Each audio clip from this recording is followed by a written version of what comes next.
Hello and welcome to the Daily Mill for Friday, the 21st of November 2025. In today's video, we're going to do it in reverse. Normally we have the major stories at the start of the video, but obviously we have to talk about the first team's trip to Portsmouth tomorrow at the end of the video. So we're going to start off with the under-21 game tonight, just finished, 7:45, 7 o'clock kickoff, lost 2-1. Hard fought game. They were going right up until the end. They were trying to get that second goal to make it 2-2. Just didn't happen. So this is a match report from SwanseaCity.com. Obviously they've got theirs out. Obviously this is going to be skewed towards Swansea. We wait to see the Millwall one when that comes out, presumably on Monday. But let's read this anyway. Swansea City under-21s made it back-to-back wins in the Premier League Cup with a 2-1 victory over Millwall on Friday evening. Caleb Demery was handed his first start for 5 months after an injury sustained in the summer, and he capped it off by opening the scoring in the first half. Morgan Bates won and converted a penalty to double the Swans' lead, but the 2-goal lead lasted just moments after Jack Howland sliced home a consolation goal for the Lions. So that's basically summarising the whole game there. And then they're going to talk about things in order. The Swans had the first chance with just 1 minute on the clock. Yuri Griffith, seeing his curling effort bounce wide from Sam Parker's layoff. Down the other end, Mills, Sheldon Kendall rattled the woodwork with a low strike. The hosts almost took the lead in the 13th minute, that's Swans, when Thomas Woodward headed on target from a Pescatore free kick, but Casper Jackson was equal from close range. Hang on. I think they mean Casper Lidner, who was Mill's goalkeeper, so I think they're saying he saved it. Yeah, they got his name wrong there. Nice. Just look at your team sheet, guys. I mean, it's fucking right there. But Swansea took the lead 4 minutes later through Demery, making no mistake to finish off from a Griffith pass, his second in as many games. The Lions looked to level immediately after the restart, only for Kendall's powerful strike to go high and wide. But Swansea were awarded, not rewarded, a penalty kick on the half-hour mark, and it was coolly slotted away by Morgan Bates for his 8th goal of the season. The scoreline was halved just minutes later when Mills Howland was found in space in the box and drilled the ball into the bottom corner to bring the Lions back into contention. Before the break, Griffiths, this is all in the first half by the way, who had been causing trouble for the visitors' backline, Maisie run ended with his... Maisie run ended with hit shot steer just wide. Okay, with his shot steering just wide. Moments later, the 18-year-old threatened the Millwall goal once again, forcing Jackson into a diving save with his strike. With seconds to play before the half-time whistle, Easton Jones produced 2 crucial clearances off the line to keep the Swans ahead at the interval. Half-time. Second half, here we go. Griffith continued his fine form in the second period, fending off 3 Millwall defenders before sending his effort wide from the outside of the box. The game became an even affair approaching the hour mark, with Millwall looking to more lively and attacking in numbers. A strong driving run from Woodward sent him on his way to a goal, only for the final touch to land in the hands of the Millwall stopper. And then it ends there. I think it's ended prematurely. I think there was supposed to be more, but it just cuts out. Because we have the team, but we have 3 players in the team. I think something's gone horribly wrong there. I'm sure the editor will probably fix that in the morning. So, this is the thing with Millwall, they might be a few days late, but I'm sure they're going to get their match report actually, spot on. So let's have a look at the Millwall team. In goal, Casper Lidner, Beaumont, Drake, Mansour, Harry Taylor, Dyer, Lovelace, Whitby, Frankie Baker, Howland, Kendall, and the subs were Sugita Vieira, Trialist, Celestine Charles, and Forbes. Interesting there. I don't know who the Trialist is, but if it isn't a goalkeeper, then we didn't have a goalkeeper on the bench. Unless the new guy that we signed, Ronnie Sanford, still has to be listed as a Trialist, and he's the Trialist. I don't know. But there is only 4 players on the bench there. So maybe someone got injured in the warm-up, and obviously they couldn't replace them. But interesting to see what happened there. So that was a cup game. That was the Premier League Cup game, which is the under-21 version of the FA Youth Cup. It's being run by the Premier League. And that's why the game was a 7 p.m. kickoff. It's the fans can go to the game, which is the same as the FA Youth Cup. There was another game today. Is it still here? Was it refreshed? No, here we go. So while we were away in Swansea losing 2-1, Forest played at home to Wolves and won 1-0. So that has changed the group, and we are in Group G, top G. Swansea are top G, 2 wins out of 2. Then Forest, they won one game. We've drawn our home game and we've lost our away game. So there you go. But there's a long way to go now. I think if we go up and if we click on that, no, it's okay. We got games coming up. If we click on that, you can see next week Wolves away. It's going to be held at Kidderminster Stadium. So Kidderminster FC, Agborough Stadium, on Monday 8th. I think Monday 8th of December, 7 p.m. kickoff. So, but before then, there is an away game in Wigan, which is, what is that? Is that this 2030? So the first, the second, is that Tuesday? So that's Tuesday. Next Tuesday. No, not next Tuesday. It's Tuesday after. So yeah, there you go. That's what's coming up for the under-21s.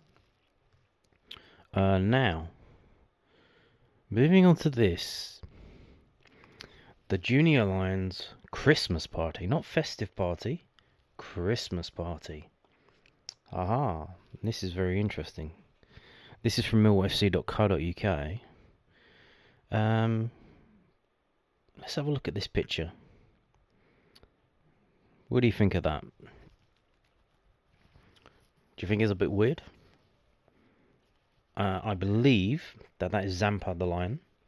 It may be Bellina, but I think Bellina's head is shaped differently. So I think that is Zampa the lion. Why is he got his back to us? Very interesting artistic choice there. Is he pissing in between the two Christmas trees? I don't know. Do you piss with both your hands up? I mean, I think I have done that when I've been drunk. Yeah, put your hands in the air and just let it dangle, and off you go. But yeah, so let's get back to the story.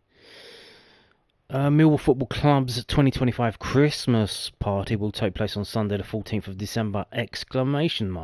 This event, exclusively for 25-26 junior lions and season ticket holders and members. So you have to your kid needs to be a junior lion by either having a season ticket or a membership, okay? It will be hosted at the Den in the number 11 lounge, so in the fancy section. In the fancy section, oh my goodness. Between 11:30 a.m. and 2:30 p.m. So, just after church, you can pop down there. Junior Lions attending will receive a gift alongside meeting members of the first team squad. That's priceless. Money can't buy that. Well, it can. £10 a ticket. Food will be on offer, included in the ticket price.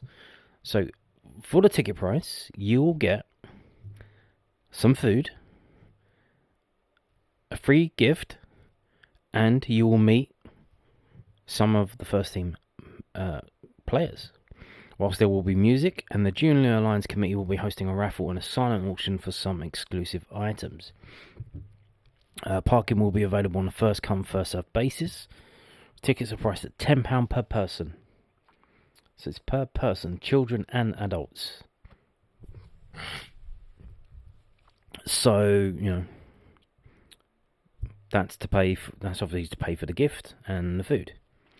Because the adults get food as well. Will you get a gift? I mean, you should. You're paying £10, just like your kid. So, if it's you and your two kids, it's going to cost you £30. So I don't know. It seems, reasonable, I think. Especially, they're hosting it in the number 11 lounge. It's don't delay and buy now before this event sells out. Yes, that is another thing. It does sell out. There are however many junior lions there are, whether it's 1,000 to 2,000, whatever. There isn't enough space for all of them to come.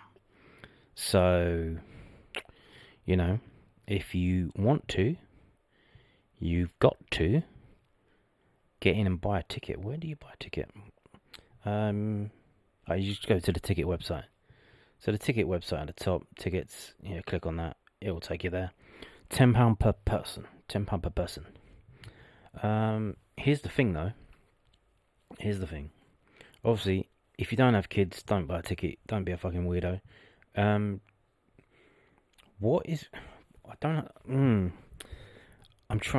just thinking, how would this be possible? But I imagine it would if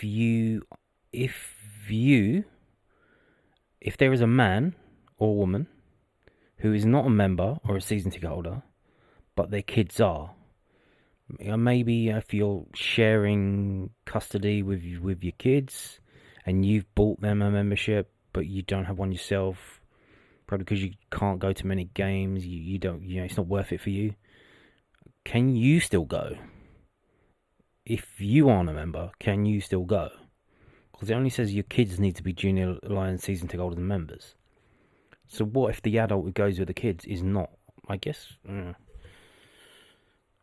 don't see why there would be a problem with that, really. As long as it's like probably one per kid, as long as you don't take the piss and like the whole family come down, like granddad, grandma, and they all come along.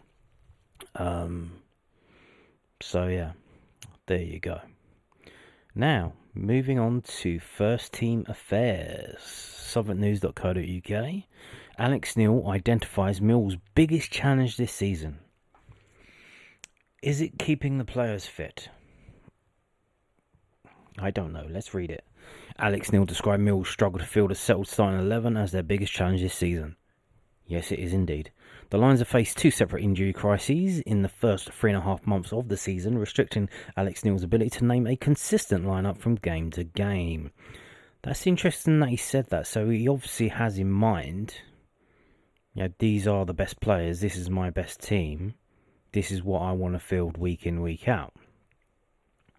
They emerged from October's break with a few injuries and won 4 on a spin with a largely unchanged side. But injuries mounted once more, leaving Neil missing 10 first-team players for their last game before the November break, a 1-1 draw against Preston North End.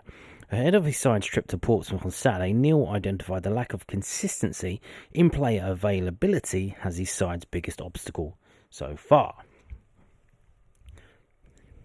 After each batch of games, we always try and reflect on them, on how we've done and what we've done and how can we be better and what's coming up, and try and get guys fit and try and adapt and evolve the shape in terms of what we're trying to do.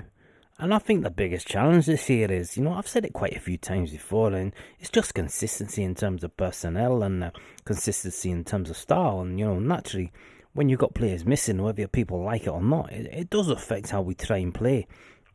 Because every player's strengths are different, and what we're trying to do is set the lads up in a manner and a system which helps accentuate their strengths and maybe mask their weaknesses, which every player's got.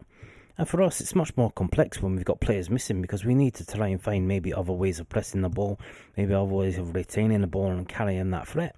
And that's not particularly helpful, but we've had a good amount of time now to try and get that organised for the game. Millwall did receive some positive injury news over the break. Danny McNamara and Alfie Doughty are likely to be involved against Pompey, while Neil confirmed Mihailo Ivanovic should be available selection despite the strikers' withdrawal from Serbia under-21s. So interesting there. So what I think he's saying, it's what he says there about the players' strengths and weaknesses and building the team around that. Obviously, you would imagine when you have better players, they have probably better strengths and maybe lesser weaknesses. Would that be fair to say? So maybe, and then if you got a younger player or what, they've probably got more weaknesses, and you have to work around that. So But, he's a big boy. He gets paid the big bucks. And, you got to find a way, haven't you? You do have to find a way. And that is what you got to do. Can he do it tomorrow? We'll see. So, what is going to happen tomorrow? Here we go. Alex Neil expects Portsmouth to be up for it, well up for it, and aggressive ahead of Millwall's trip to Fratton Park. And this is again from southwarknews.co.uk. Alex Neil thinks Portsmouth will be up for it ahead of his side's trip to Fratton Park on Saturday. Pompey have lost 4 of their past 5 games and have only picked up 3 league wins this whole season. They are dangerously near the drop zone in 20th, only 4 points above 22nd place Sheffield United, who have a better team than them, by the way. It's only a matter of time until they get that sorted and start climbing up the table. John Messini's side have been kept winless in the last 3 matches at Fratton Park and will be looking to bounce back against the Lions. I think it'll be a difficult game. I like Portsmouth. John's got them well organised, and at home in particular, they're a tough prospect. They've not been in great form recently, which is going to make it for a really good atmosphere. More importantly, they'll be at it, and they'll be aggressive, and they'll run and they'll fight, and we need to match all those qualities. And, most of their games up to this point this season have been by the odd goal, and there haven't been loads in the games. And I've watched a lot of games recently, particularly at home, and we know we're going to have to perform well if we want to win the game. Yes, and more on that in a minute as we go through what do we expect the game to be tomorrow. But before we get to that, let's have a look at the actual preview from millfc.co.uk. What have they said? Mill travel to Portsmouth in the Sky Bet Championship on Saturday afternoon. The Lions are back in action following the 3rd international break of the 25-26 campaign and will hope to defend their record of just 1 loss on the road this season. Ryan Leonard, Massimo Longo, Billy Mitchell, Will Smallbone and Josh Coburn are on the injury list and will miss the trip, while Stephen Bender, Alfie Doughty and Danny McNamara have returned to training and could feature in the squad. Lucas Jensen is back in training but is not set to return to action yet. Jake Cooper will be suspended after picking up 5 bookings in the season so far. A sold-out away end of 2,144 fans will make the trip to Fratton Park, but if you are not one of those people, you can watch on Mill TV with a match pass if you are in the international market at a cost of £10. If you are not, you cannot watch it. It's a 3 p.m. kickoff. Not a 12:30. So it is not on. It's not on Sky or anything like that. But you can buy a match pass if you are abroad or use a VPN to pretend to be. Now, if you are one of those 2,144 going to the game tomorrow, please do be aware that there is a dispersal order in place to support the policing of the Portsmouth fixture. This is from hampshire.police.uk, which is the website of the Hampshire and Isle of Wight Constabulary. And here you go. It's across the whole of the Portsea Island. The whole island. You can't escape unless you want to swim over to Aslar, Gosport or South Hayling. So, to ensure public safety, of course, during the upcoming football match between Portsmouth FC and Mill FC on Saturday the 22nd of November, a dispersal order will be implemented in Portsmouth as part of our policing operation. Under Section 34 of the Antisocial Behaviour, Crime and Policing Act 2014, the order will be in place for a period of 13 hours, starting at 10 a.m. on Saturday the 22nd of November and remain active until 11 p.m. the same day. The order applies to the designated area shown on the map, which includes the whole of Portsea Island. Dispersal orders allow us to deal with any issues that could impact the safety of those attending the game more effectively and gives our officers the power to order a person to leave the area with no return within a specified time period. Officers will be patrolling the area throughout the duration of the order and will use these powers where necessary to prevent disruption and ensure the safety of fans, local residents and businesses. Those who refuse to comply with the order are committing a criminal act and are liable to arrest. So yeah, basically it means if you are anywhere in this area, the police can tell you to go forth and multiply, and if you don't, they can arrest you. So if you're in a bar minding your business, having a drink, they can just come in and say you need to leave. Even if you're nowhere near the ground, if it's not a football pub, they can just do that if they want to. It is what it is. They've announced it, so now they can do it. I will say I went to the game last season, the away game, which was a midweek night game. Not the original one, the one that actually got played. And there was some trouble at the station after the game. From the Portsmouth fans, the younger ones, and the police, were having it with them. And there was a drone in the sky, so we'll see. I think it's because of that this is in place. It's not, it's not the Millwall fans. There is an element that seems to come out when Millwall come to town, but it's and Millwall get the blame. It's unfair, but it is what it is. So take this to note and do with it as you will. Now moving into this.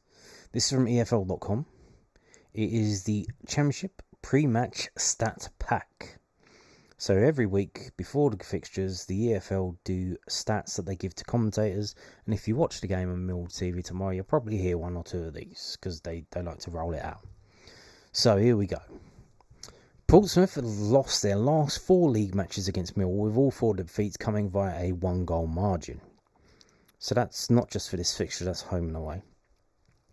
Millwall are looking to win 3 consecutive away league games against Portsmouth for the first time ever, winning 1-0 in their last 2 visits in April 2012 and January 2025. Portsmouth have failed to score in each of their last 2 home league matches, and they haven't gone 3 in a row without a goal at Fratton Park since March 2014, when they were a League 2 side, failing to net against Cheltenham, Burton and York.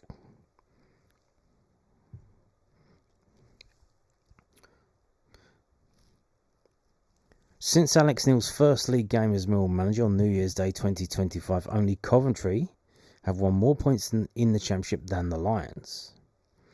Only Sheffield United 11 have scored fewer Championship goals this season than Portsmouth 12, with Pompey ranking second bottom for shot conversion ahead of only the Blades. So here we go. They can't score. Cue them scoring a hat-trick tomorrow.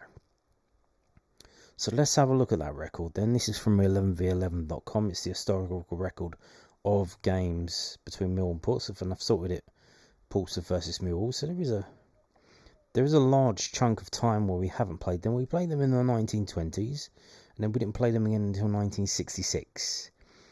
And here's the thing, it started off quite well, I should say. We only lost 2 times in about the first 10 or so trips to Portsmouth. We only lost twice.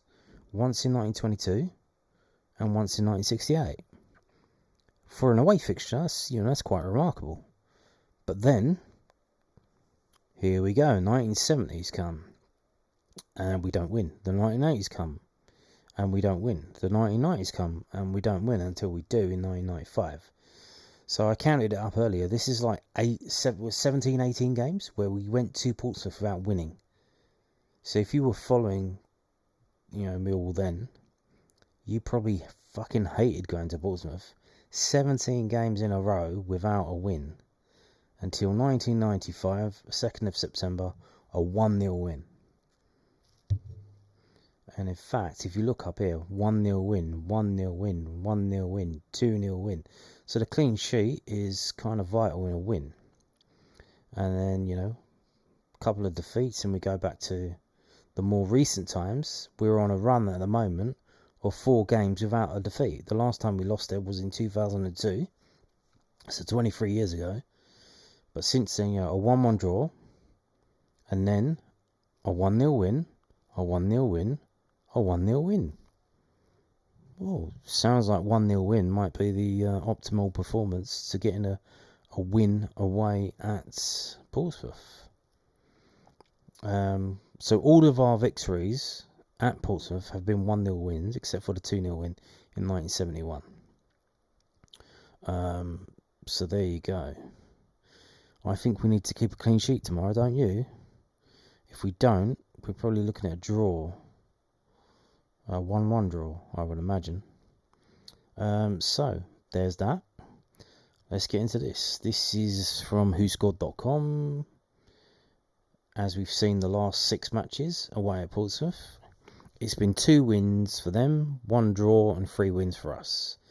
And a very low scoring affair. Over 6 games, 5 goals for Portsmouth, 4 goals for Millwall, 7 yellow cards for us, 5 yellow cards for them. That is a low scoring affair. Oof. If we go down, here's the table. We're 6th and they're 20th. We've won 7 games, they've won 3. So I think it's fair to say we're probably better than them. But, we have players missing. Can we put out a team good enough to go there and get the victory? Remains to be seen. So this is the league table. But obviously the league table is based on the results that you get home and away. But what are Portsmouth like at home? Oh dear, not very good. They have the 19th best form in the home form in the division. They've won 2, drawn 2 and lost 4. They've only scored 6 home goals in 8 games and conceded 9. So a very low scoring, but low, averaging 1 goal conceded per game. They did win 4 games ago. They beat Middlesbrough 1-0. So they did beat Middlesbrough 1-0. Obviously, we know Mill are a good away team, and here we are. We're 6. We've only lost 1 game away, and that was the last game that we had away, which is a thumping 4-0 defeat to Birmingham City. That was painful, wasn't it? Is that a one-off, or is that the start of a new trend? I don't know. Again, you would imagine if you have better players, those players would be more adapted to doing what you need to do away from home. The mentality aspect of it. Can we replicate that with the players that aren't the original first team players? I don't know. So 1-3 drawn 3. Okay. Form table. Is that overall? Click that. Yeah, okay. So form table at the moment, the last 6 games, we're 7th in the table, and Portsmouth are, there you go. So as we've seen, Norwich has just sacked their manager and they're bottom of the form table. I think if we beat Portsmouth tomorrow, they may very well sack their manager. There's a lot of talk about it. He did well to keep them up last season, but it's a tougher task this season, and it's not going so well so far. So we'll see how that works. This is the last 6 home matches for Portsmouth and the last 6 away matches for Millwall. And if you look at Millwall, you can see we failed to score against Birmingham, which was I think it was the first time we failed to score in an away game. We've scored in all of them previously, not obviously the ones you can't see on here as well. Sheffield United away, Norwich away. But you won't see a clean sheet. We've only kept 1 clean sheet away from home all season, and that was away at Sheffield United, who at the time obviously were a basket case, and we only just nicked that 1-0 with a Cundall goal.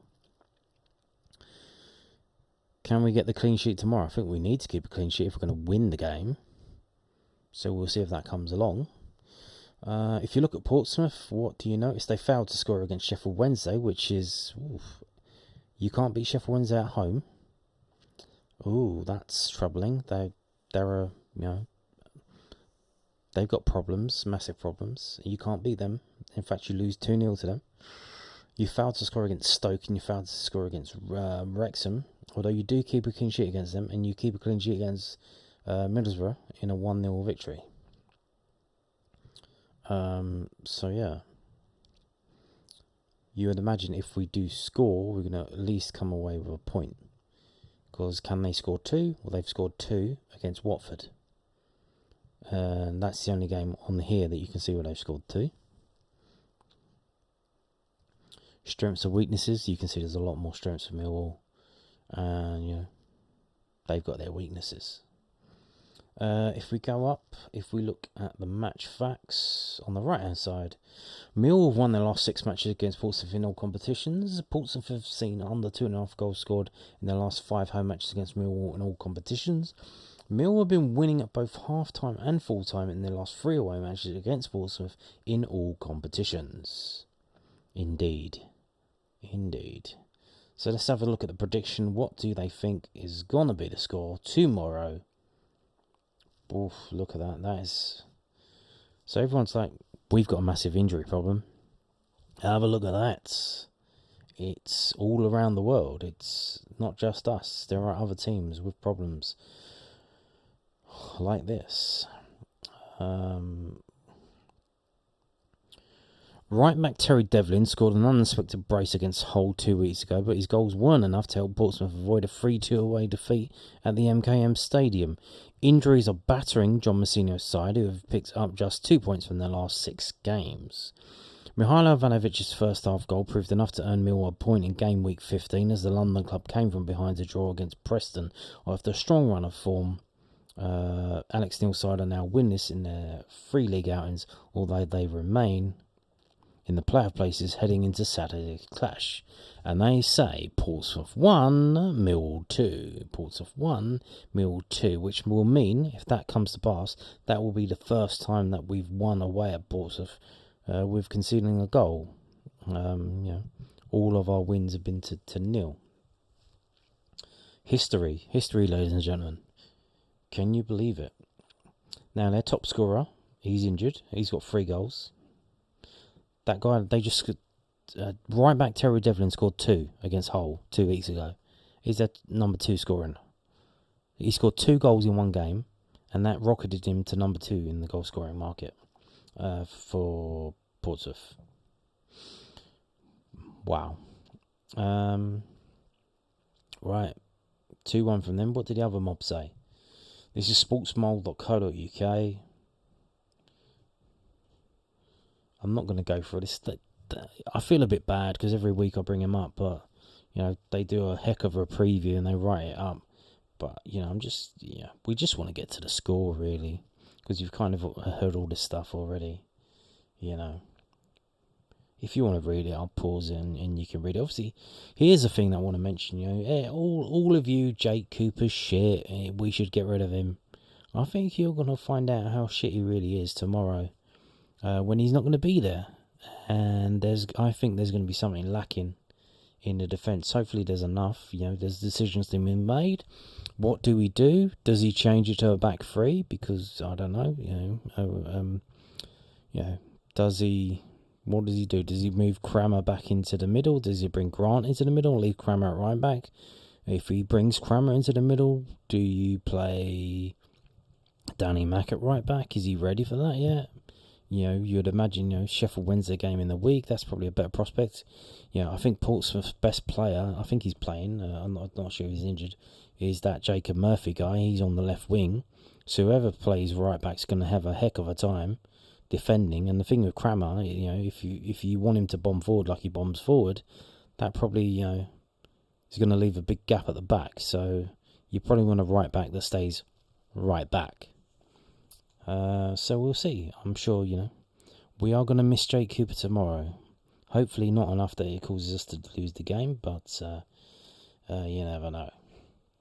And they say, Millwall may be without a number of first team regulars, but they've proven to be a tough team to beat on the road this season, and considering they have won their last 6 games against Pompey, we think the visitors will produce a professional away performance to clinch a narrow victory. And they say Portsmouth 0, Millwall 1. Look, we're better than them. We're a better team than them, but doesn't mean you're going to win. You've got to turn up. You've got to earn it. You've got to fight for it. And then you still need that bit of luck. So we'll see. I think we should be winning this. I think it just depends, what they do with, the defence. Do they change it to a back 3? And then you can kind of have Crammer at right back, sort of. He can be right centre back. and you can have Taylor and Grant in there. Especially if you think Grant's not going to be good enough. I think we saw against Preston that Taylor had a bit of trouble in the air against that Michael White guy.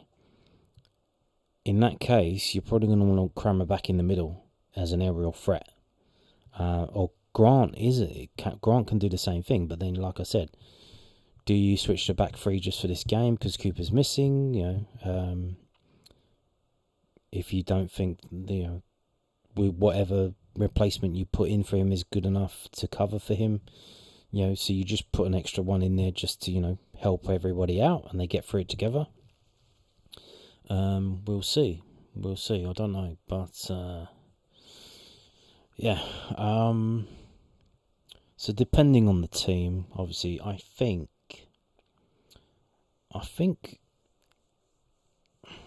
we will win 2-1.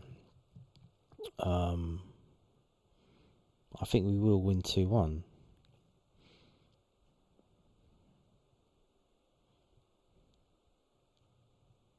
Do I?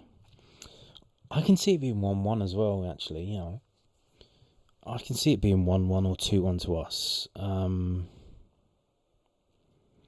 I think, we might take the lead and they could equalise, and then if there's enough time in the match, we could come back and score and make it 2-1.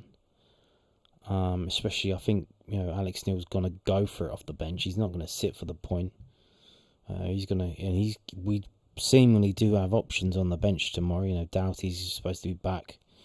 So there could be options off the bench to go after that goal. So probably going to say, I will say 2-1. I think we're going to win 2-1, which will be the first time we've won whilst conceding a goal.